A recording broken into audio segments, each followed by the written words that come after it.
नमस्कार। मेरे पिता आचार्य गोकुल प्रसाद त्रिपाठी की जन्म शताब्दी इस वर्ष फरवरी के माह में मनाई गई। उनके जन्म शताब्दी वर्ष के उपलक्ष्य में हमने कई कार्यक्रम उनके रचनात्मक अवदान पर आयोजित करने का संकल्प लिया। इसी सिलसिले में उनकी संस्कृत में लिखी हुई एक कविता कालिदास के प्रति, इस पर हम आज चर्चा करेंगे।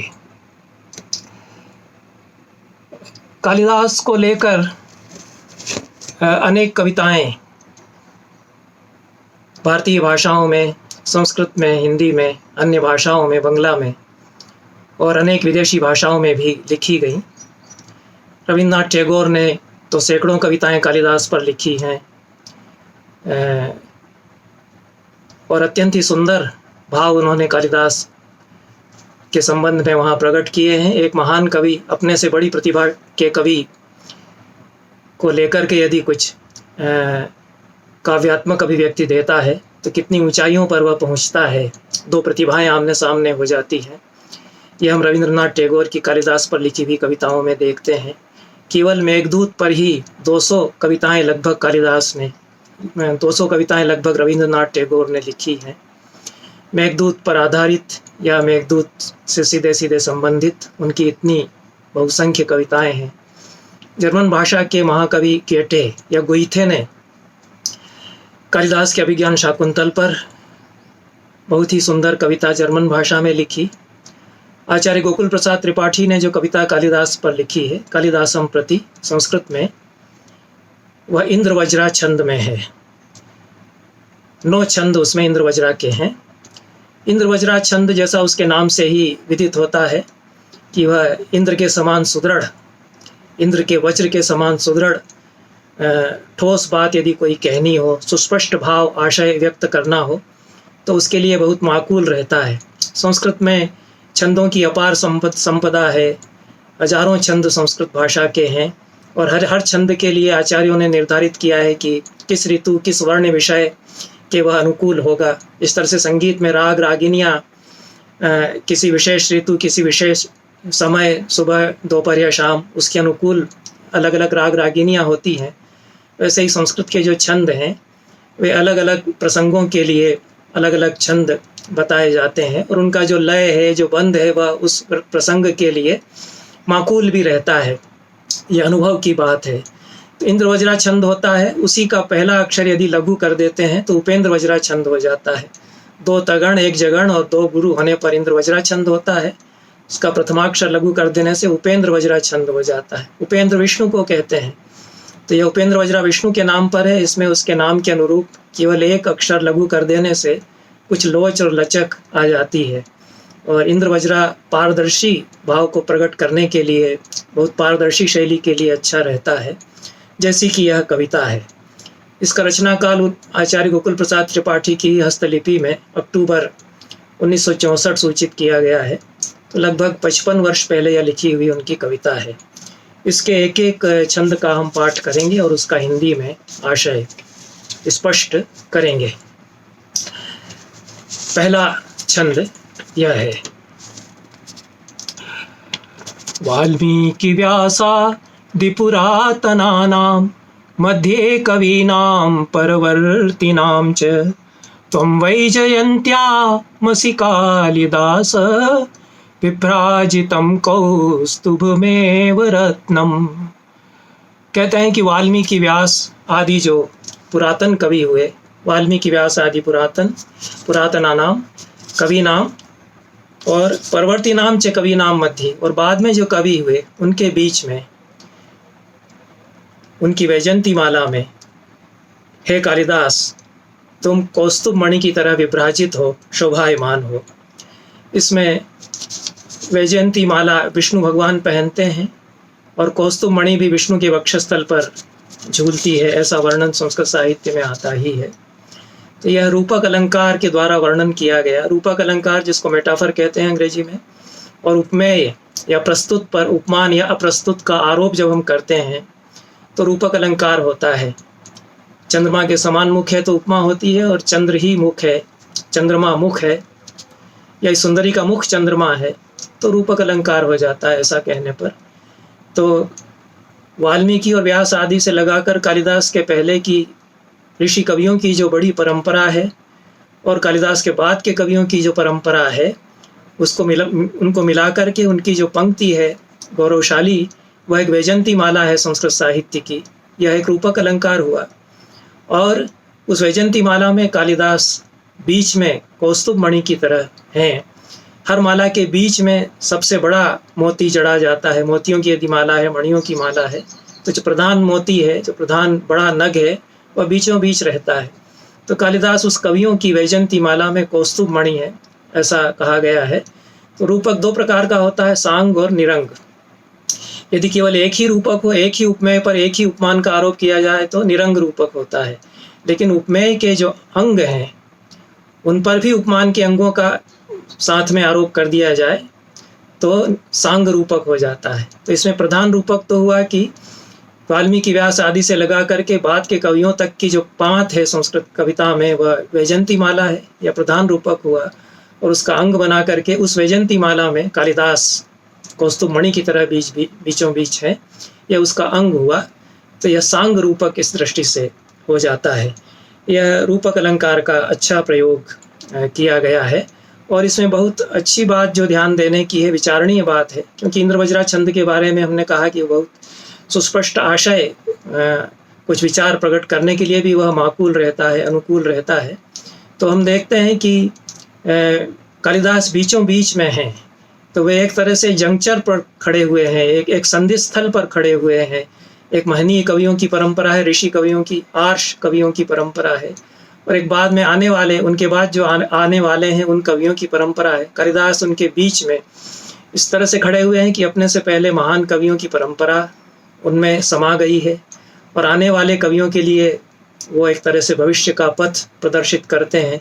तो वो संधिकाल के कवि हैं। उनको सांध्य कवि भी आचार्य रामकरण शर्मा ने इस दृष्टि से कहा है। संध्या, सुबह और रात जहाँ मिलती है उस समय को संध्या कहते हैं। पूर्व संध्या कहलाती है जब रात बीत रही हो और भोर हो रही हो, तो पूर्व संध्या कहलाती है। और जब दिन बीत रहा हो, सांझ आ रही हो, रात आने को हो, तो पश्चिम संध्या उसको कहते हैं। तो कालिदास दोनों तरह से पूर्व संध्या और पश्चिम संध्या में अवस्थित हैं, कि एक बीत चुकी है कवियों की परंपरा और एक आने वाले कवियों की परंपरा जो है वह आगे है, उसके बीच में वे खड़े हुए हैं। वे सांध्य कवि हैं, वे एक संधिकाल के, ट्रांजिशन के, संक्रांति काल के वे कवि हैं। ये कालिदास का एक सुंदर वर्णन इसके द्वारा, इस रूपक के द्वारा इसमें किया गया। दूसरा छंद हम लेते हैं। संसार साहित्य सरोवरे ते काव्यानि रम्याणि सरोरुहाणि येषां परागामृतमा पिबन्तस्तृप्तिं न विन्दन्त्यलयो रसज्ञाः। इसमें फिर रूपक अलंकार का प्रयोग उन्होंने किया है। संसार साहित्य सरोवरे, संसार साहित्य रूपी सरोवर, यदि विश्व साहित्य एक बहुत बड़ा विशाल सरोवर है, तो काव्यानि रम्याणि ते काव्यानि रम्याणि सरोरुहाणि, तुम्हारे काव्य उसमें सुंदर खिले हुए कमल हैं। कालिदास ने 7 काव्य लिखे, 3 नाटक, 2 महाकाव्य और 2 खंड काव्य। तो ये 7 काव्य कालिदास के विश्व साहित्य के सरोवर में खिलते हुए कमल हैं। यहाँ फिर सांग रूपक हो जाता है, प्रधान रूपक हो जाता है कि संसार का साहित्य एक सरोवर है। उसका अंग रूपक बन करके आता है, उसका अंग बन करके दूसरा रूपक आता है कि उसमें कालिदास के काव्य खिले हुए कमल हैं, 7 कमल हैं। उस रूपक को और आगे बढ़ाते हैं उत्तरार्ध में, येषां परागामृतम आपिबन्तः, उनके पराग रूपी अमृत को पीते हुए तृप्तिम न विन्दन्त्यलयो रसज्ञाः, जो रसज्ञ अली हैं, रसिक जो भौरे हैं, वे तृप्त नहीं होते। तो यहाँ उस रूपक के और भी अंग खोलते हुए कि जो उस कविता का रस है वह उन कमलों का जो पराग है जिससे कि भौरे रस लेते हैं, वह कालिदास की कविता का रस है। और जो रसिक हैं वे भौरे हैं जो उन कमलों पर मंडरा रहे हैं, जो उनका रस पान कर रहे हैं। तो यह सुंदर सांग रूपक इसमें बनाया गया। और आनंदवर्धन ने अलंकार किस सीमा तक खींचना चाहिए इसका बड़ा सुंदर विवेचन किया। उन्होंने कई मानदंड बताए कि अलंकार कब अच्छा लगता है। तो आनंदवर्धन कहते हैं कि नाति निर्वाह नहीं शिता, बहुत ज़्यादा खींचना नहीं चाहिए, कहाँ रुक जाना चाहिए। तो इसमें अंग बताते बताते 3 अंग बता करके रुक जाते हैं। नहीं तो और आगे कहते हैं कि उस सरोवर की जो लहरें हैं वह तुम्हारी कविता के व्यभिचारी भाव हैं, और जो उसके भंवर हैं वो तुम्हारी कविता के ये हैं। इस तरह से रूपक को बढ़ाते चले जाते हैं, लेकिन उसमें पंडिताई हो जाती है, दिखावा अधिक हो जाता है, कविता का आनंद उसमें इस तरह की खींचातानी में छूट जाता है। तो जितना सुंदर निर्वाह जहाँ तक जिस सीमा तक हो सकता है उसी सीमा तक उन्होंने किया, जो कि एक अच्छे कुशल कवि की पहचान हो सकती है। कि संसार साहित्य के सरोवर में तुम्हारे काव्य खिलते हुए कमलों की तरह है, जिसके कि पराग रूपी रस को पी पी कर जो रसिक भंवरे हैं वो छक्कर के उसको पीते हैं और तृप्त नहीं होते। यह इसमें कहा गया। तीसरे छंद को हम लेते हैं।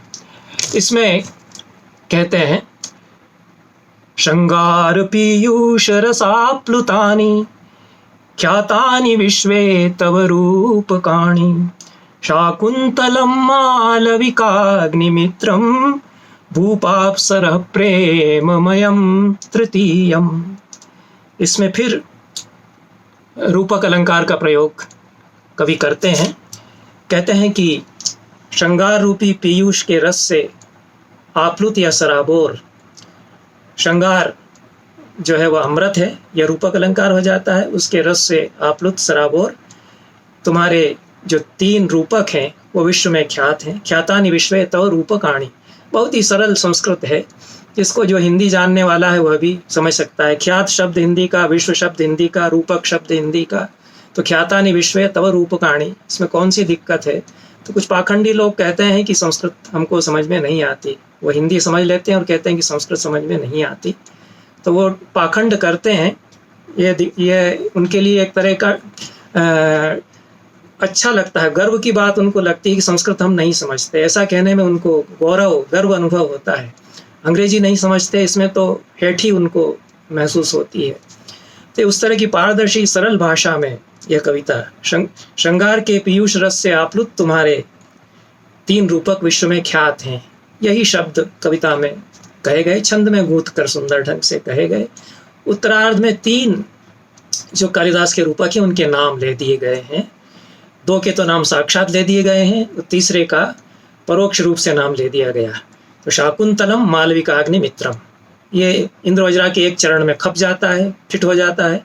तो ये दोनों नाम आ गए, अभिज्ञान शाकुंतल या शाकुंतल और मालविकाग्निमित्र। ये कालिदास के 2 नाटक हैं। तीसरा नाटक उनका विक्रमोर्वशीयम है, वह इंद्रवज्रा छंद के बंद में नहीं आ सकता, 2 तगण और 1 जगण में वह नाम नहीं आ सकता। तो उसके लिए उन्होंने बनाया कि भूपाप्सरः प्रेममयम तृतीयम, भूप और अप्सरा के प्रेम की कथा जिसमें है वो ऐसा तीसरा नाटक।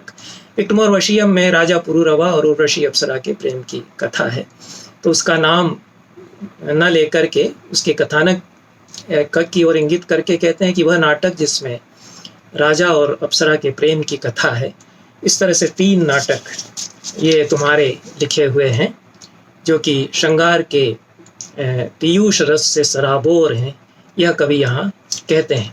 कालिदास की रचनाओं का परिचय भी इसमें दे दिया गया, उनकी विशेषता भी बता दी गई, उनके नाम भी गिना दिए गए। इसके बाद हम चौथे छंद पर आते हैं।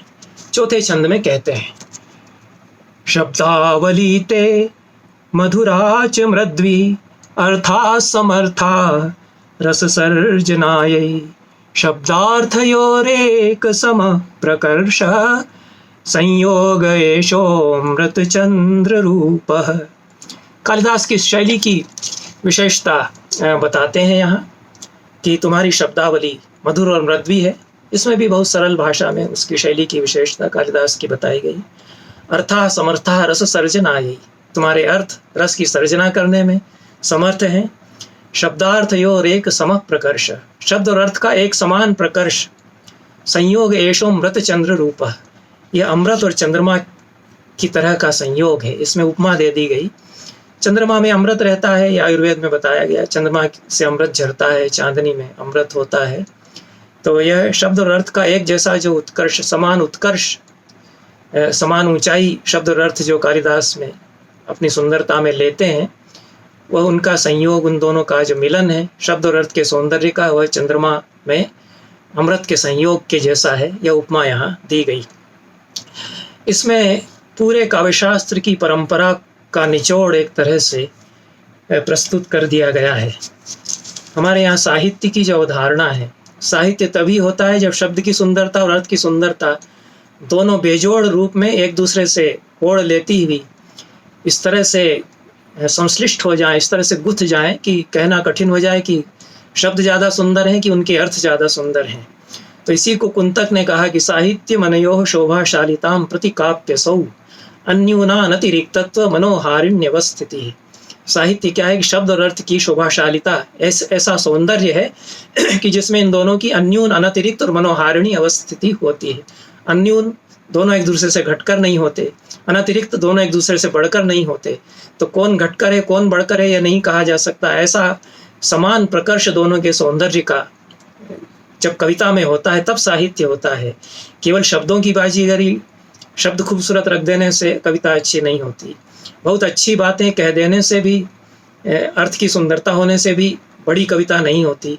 जहाँ शब्द भी उतने ही खूबसूरत हों, सुंदर हों, और अर्थ भी उतना ही सुंदर उनका हो, और कहना कठिन हो जाए कि किसकी सुंदरता, इस तरह उसके सारी संरचना में साहित्य के, चाहे उपन्यास हो, चाहे कहानी हो, चाहे कविता हो, उसके स्ट्रक्चर में दोनों का इस तरह से गुथाव हो जाए, दोनों की सुंदरता का, तो एक अच्छा एस्थेटिक स्ट्रक्चर बनता है, एक सौंदर्य की अच्छी संरचना बनती है, जिसको कुंतक ने और भी बढ़िया ढंग से समझाते हुए कहा कि परस्पर स्पर्धादि रोह यहाँ हुआ करता है साहित्य में।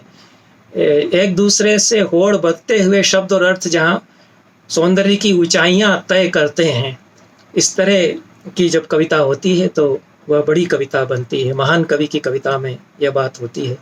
तो यह शब्दार्थी और एक समः प्रकर्ष, यह कालिदास की कविता की खूबी बताते हुए काव्यशास्त्र का जो पूरा चिंतन है साहित्य संबंधी, उसको भी यहाँ कवि ने प्रस्तुत कर दिया है।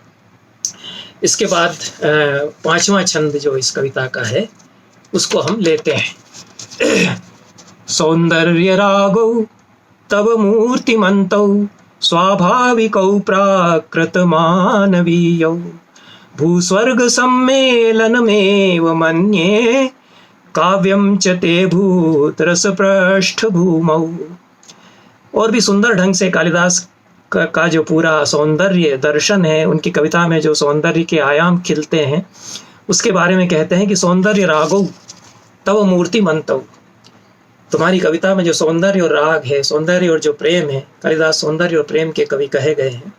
तो तुम्हारी कविता में जो सौंदर्य और प्रेम है वे स्वाभाविक हैं, प्राकृत और मानवीय हैं, सहज हैं और बहुत मानवीय हैं। मानवीय प्रेम के सौंदर्य के चितेरे महाकवि कालिदास हैं। और जो सहज सौंदर्य है, यह तो कालिदास के सौंदर्य की विशेषता ही कही गई है कि जो जिसमें कुछ भी बनावट आ जाती है तो वह सुंदरता नहीं रह जाती।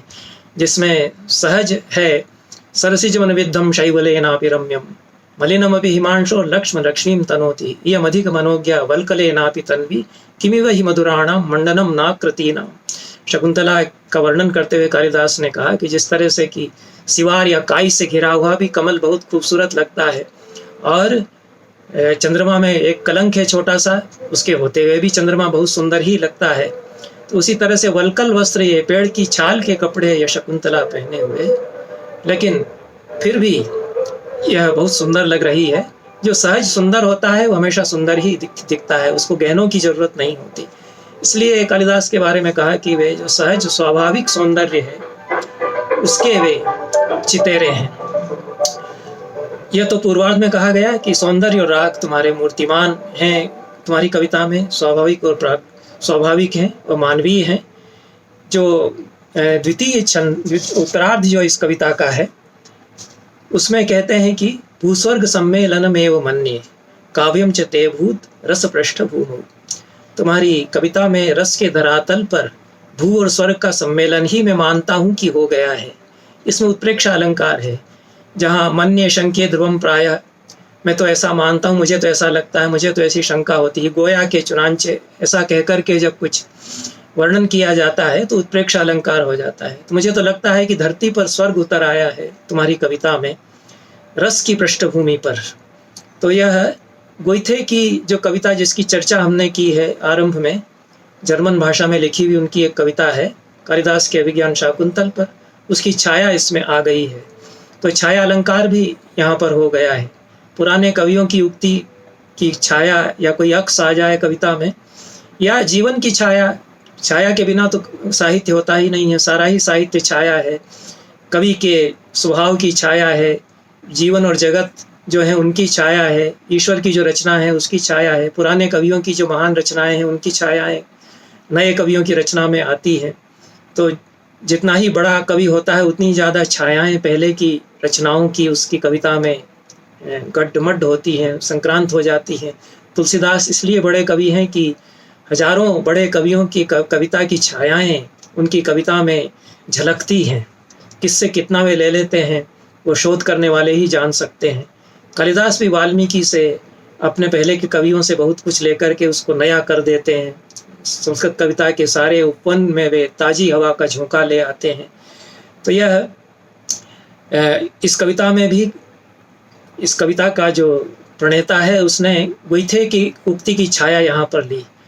गोइथे की जो जर्मन भाषा में कविता है, जर्मन भाषा थोड़ी बहुत मैं जानता था लेकिन जर्मन में मुझे वह याद नहीं।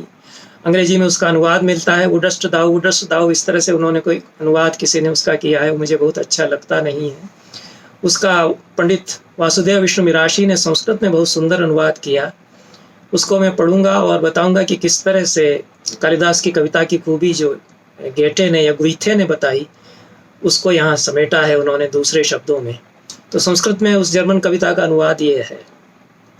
वासंतम कुसुमम फलम च युगपत् ग्रीष्मस्य सर्वं च यच्चान्यन् मनसो रसायन महो संतर्पणम मोहनम एकीभूतमभूतपूर्वमथवा स्वर्लोक भूलोकयो रैश्वर्यम यदि वांछसि प्रिय सखे शाकुंतलम सेव्यताम। कहते हैं गेटे की वासंतम कुसुमम फलम च युगपत्, वसंत ऋतु के जो कुसुम हैं और जो फल हैं, वसंत ऋतु के फूलों की जो सुंदरता है, खुशबू है और जो उसके फलों की मिठास है, और ग्रीष्मस्य सर्वम चयत, और जो समर ग्रीष्म के दिनों का जो सुहावनापन है, वह सब यदि किसी एक जगह देखना चाहते हो। यूरोप में चूंकि वसंत तो सुंदर होता ही है, सभी देशों में वसंत सुंदर होता है, लेकिन कुछ देशों में ग्रीष्म, गर्मी की ऋतु बहुत सुहावनी होती है। जहाँ ठंड बहुत ज़्यादा पड़ती है वहाँ तो ग्रीष्म ऋतु बहुत राहत देने वाली और बहुत सुखद सुहावनी हुआ करती है। तो गेटे या गोइथे जहाँ रहते थे, वाइमार शहर जर्मनी में उत्तर में स्थित है, मैं वहाँ गया हूँ, बहुत ही सुंदर शहर है। और गेटे और शिलर, इन दोनों महाकवियों की इतनी ऊंची ऊंची प्रतिमाएं वहाँ, बहुत सुंदर भव्य प्रतिमाएं वहाँ चौराहे पर, स्क्वायर पर खड़ी की गई हैं। ऐसी प्रतिमाएं हमारे देश में कहीं भी किसी भी कवि की कहीं नहीं लगी हैं, बनाई गई हैं, न तो कालिदास की न और किसी कवि की। तो गेटे अपने समय के जर्मन भाषा के श्रेष्ठ महाकवि थे। उन्होंने शाकुंतल का अनुवाद का भी अनुवाद पढ़ा, जो विलियम जोन्स ने 1789 में पहली बार शाकुंतल मूल और अंग्रेजी अनुवाद के साथ प्रकाशित किया। तो फोर्स्टर एक सज्जन थे जर्मन में जो कि पॉलिटिकल एक्टिविस्ट थे, राजनीति कर्मी थे।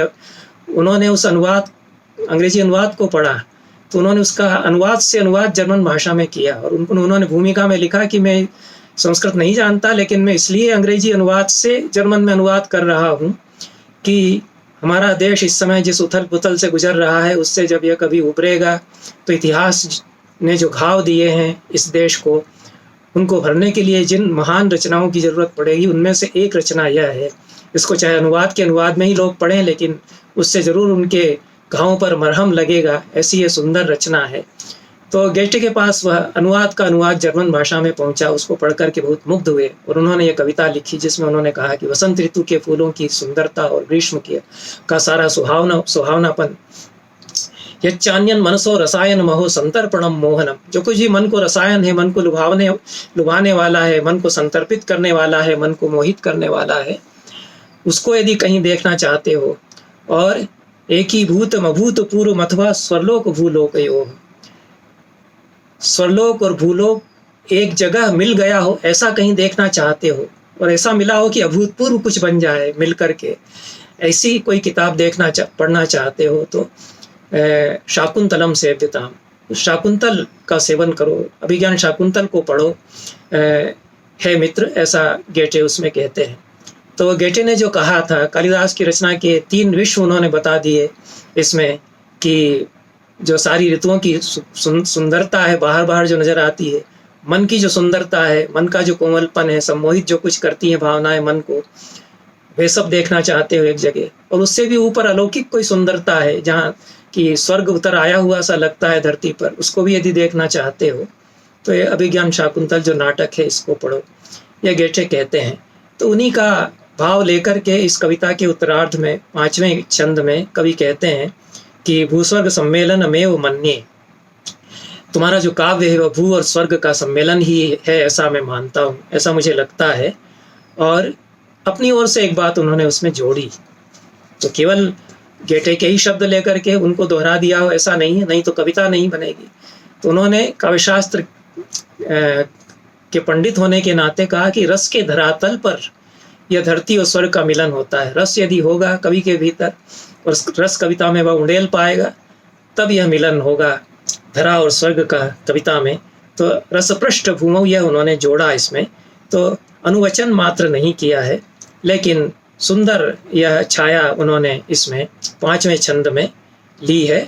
और जो इमेजरी है कालिदास की कविता की, जो गेटे की में जो बात नहीं आ पाई, कि कालिदास बहुत सुंदर बिंब खड़े करते हैं, इसलिए मूर्तिमंतौ कहा है पूर्वार्ध में इस छंद में, कि सौंदर्य और राग तुम्हारी कविता में साकार हो जाते हैं, मूर्तिमान हो जाते हैं। इमेजेस कालिदास बिंब खड़े करते हैं सौंदर्य के, प्रेम के, राग के, अमूर्त नहीं रह जाता उनमें, वे इस तरह से साकार कर देते हैं, शब्दों से चित्र खींच देते हैं, पेनोरमा बना देते हैं।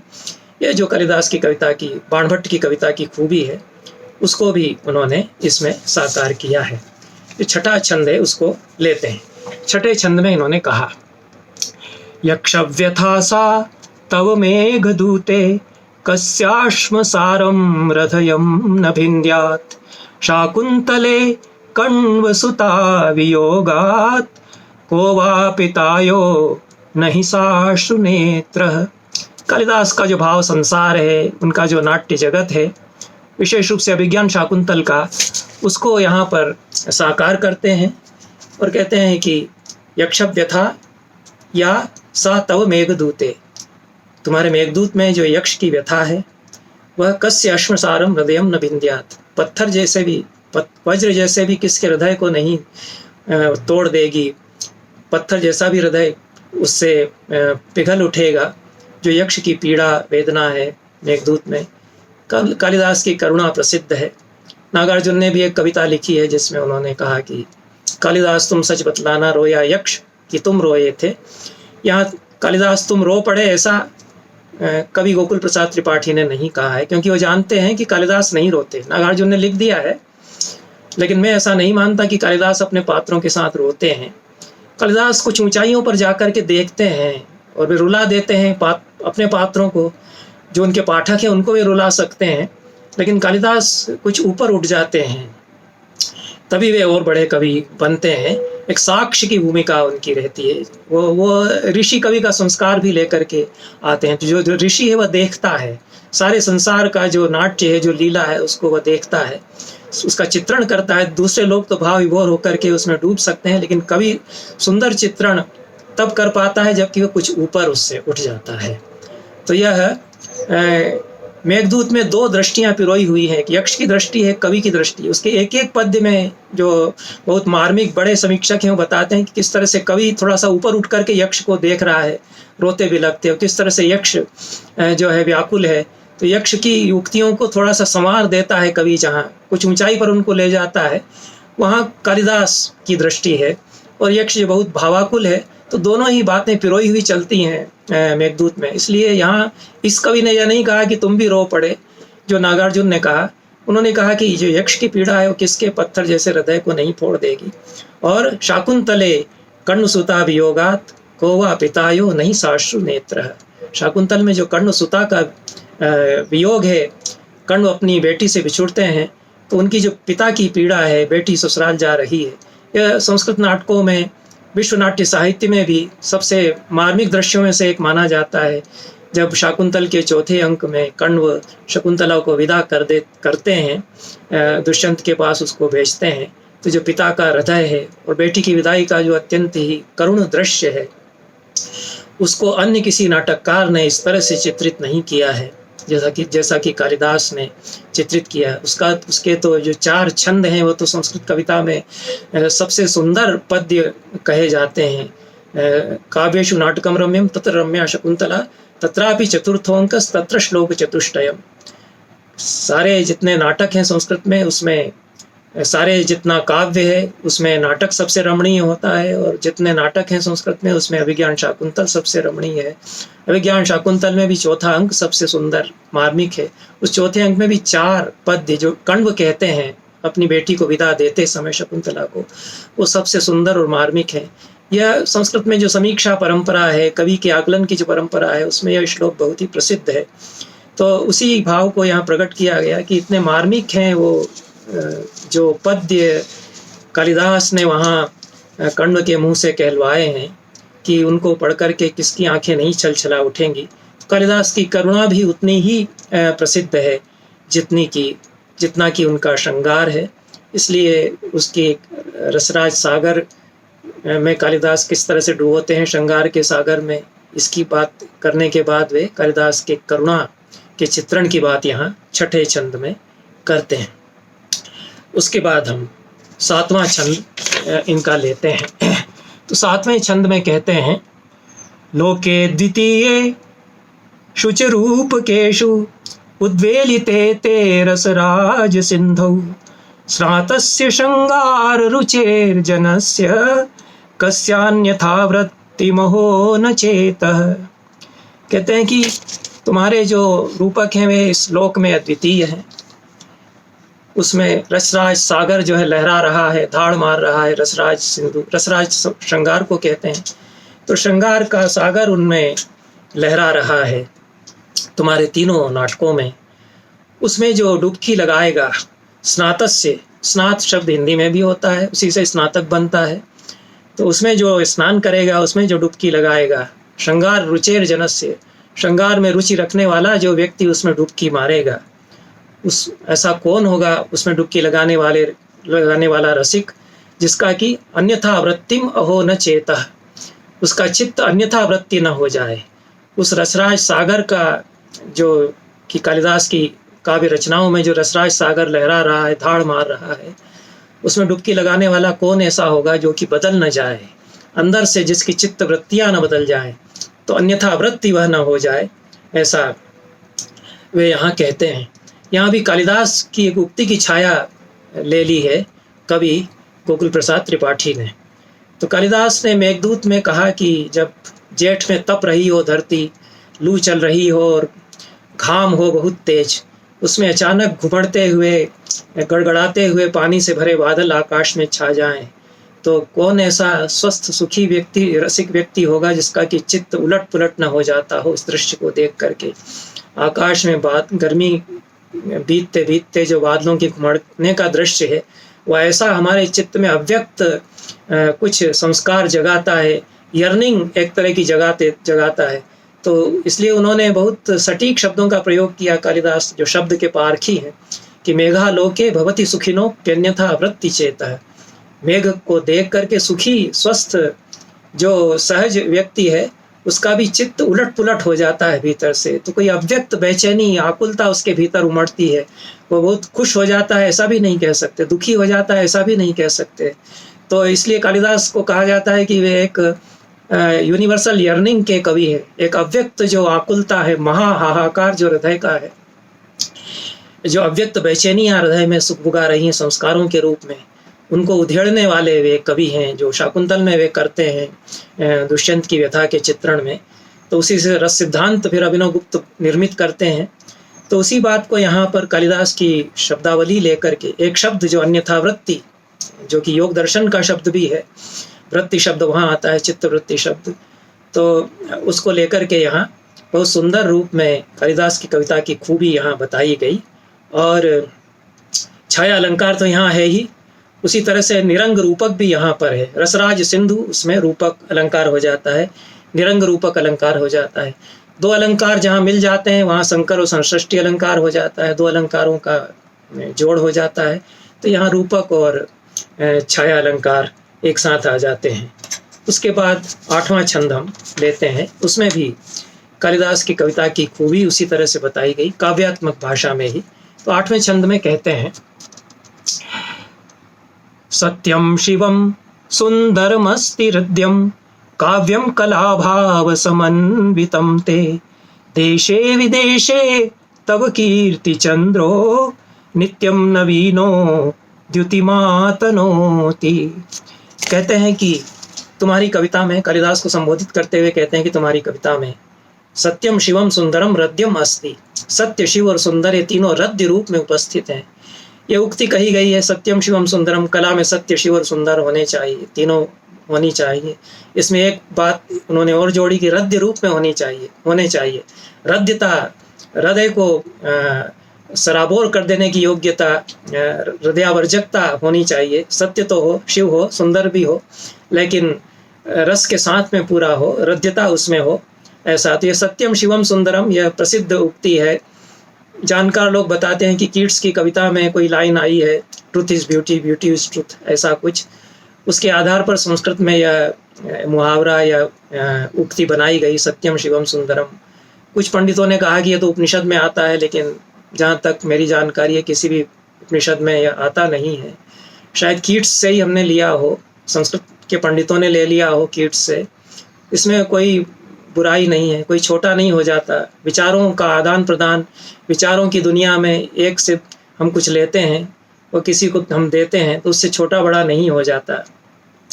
संस्कृत भाषा ने लोक भाषाओं से, अन्य भाषाओं से, अन्य भाषाओं के शास्त्रों से बहुत कुछ लिया है, इसीलिए वो बड़ी है। लेने से विचारों की दुनिया में छोटे नहीं होते कोई। रुपया लेने देने से छोटा बड़ा हो सकता है, विद्या के दान से और विद्या के ग्रहण से छोटा बड़ा नहीं होता। तो हमने यदि अंग्रेजी के कवि से ले भी लिया तो हम छोटे नहीं हो गए, और हमसे यदि दूसरों ने ले लिया है तो उतने भर से हम बड़े नहीं हो गए। ये तो विचारों के, कविता के, साहित्य के साम्राज्य की एक सहज प्रक्रिया है कि इसमें जितना दिया जाए उतना ही अच्छा, जितना लिया जाए उतना ही अच्छा। तो इसमें दाता प्रदाता, छोटा छुटपन और बड़प्पन इसमें नहीं हो जाता।